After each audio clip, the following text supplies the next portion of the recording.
Hi friends, in this video let's discuss about property binding. So binding the component class properties to the template, that is the HTML content, is known as property binding. So how we can achieve property binding? Suppose I have a text box here. Let's consider a text box.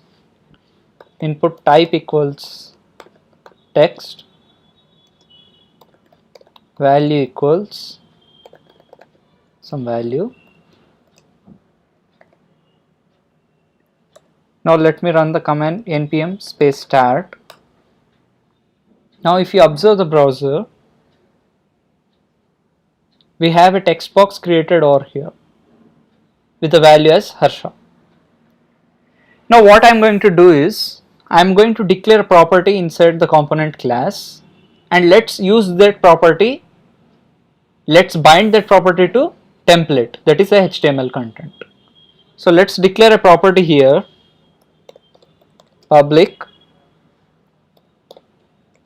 my id equals, for example, test id. Now this property, this id property, I want to bind to HTML content. Okay, so now if you observe here, input is the tag name, followed by this we need to specify id inside the square brace. Inside the square brace, that is equals to the name of the property specified inside the component class. Name of this property is my id. So I need to specify this my id inside the double quote. This is how we are declaring the property binding.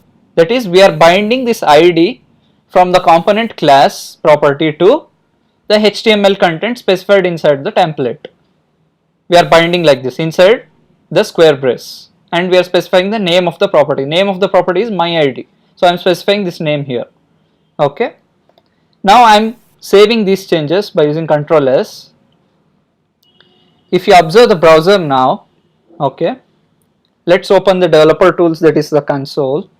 Let's inspect this, that is by using F12, in this case inspect. If you inspect this element, you can observe that id, it is showing as test id. This id equals test id we got from property binding, that is, we are binding this property to the HTML content. Okay, this is one way of doing property binding. So the another way of using property binding is similar to this. What we need to do is, instead of using square brace, we have an alternate approach for it. That is, by using bind, we need to specify the keyword, that is bind hyphen id.